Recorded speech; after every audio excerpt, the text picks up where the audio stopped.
Okay, so finally you've created your Azure free account, and once you've done that, there are a few objects that gets created along with it. So let's go through each one of these objects that gets created and the relationship between each one of them. So the most important thing that gets created is the default tenant, and with this default tenant, what gets created is a default user. So let's see how this looks like in our console.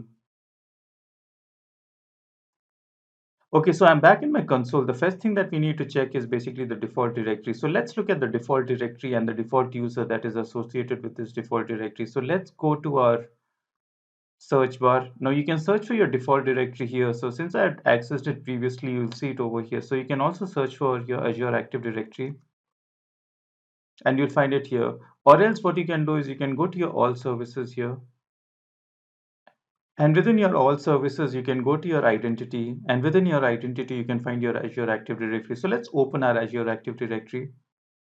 And here you can see that, and here you can see all relevant information about this Active Directory. So here the important thing to remember is the tenant ID. So the tenant represents the name of the organization. You can also call this as the instance of this particular default directory or the instance of the Azure Active Directory.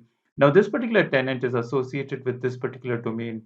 Now, this particular domain can be changed and it can be made an organization specific domain. And that's something that we'll see in the upcoming chapters. Now, the important thing for us to see is what are the users that gets created. So let's open the users here.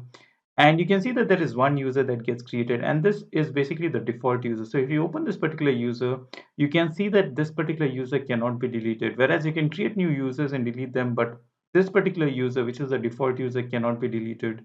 So that is one important thing that you should remember. Okay, so now that you've seen the relationship between the user and the tenant, let's look at the relationship between the subscription and the default tenant. So whenever you create your free account, there is a subscription that gets created along with it. So let's go and see what the subscription for this particular user is. So let's search for subscription. Again, you can go to your search and search for your subscription here. Just type subscription, or you could again go to your all resources and you will find within general that there is your subscription. So you can just open your subscription. So currently I have one MSDN specific subscription. So what you will be seeing is something different for your account if you've created a free account. So this is basically a MSDN provided subscription. So now let's open our subscription. So you can just open your subscription here. And once you've opened your subscription, you can see that this particular subscription is associated with this default directory, and that is mentioned over here. Now, if you want to change it from this default directory to something else, all that you need to do is you can just click on change directory, and you can change it from the default directory that we currently have to another directory that we can create and assign it to. So currently I have two other directories that is associated with this account. So I can just change that. I can just click on this and I can change it accordingly. So here the important thing to note is that your subscription can only be associated with one directory at a time. So that is one very important thing to remember. Whereas you can have one directory that is associated with multiple subscription. So that is an important thing that you should know in the beginning itself. So that is it for this lecture. So in this lecture, I've told you about the relationship between your subscription, your default directory, and your user.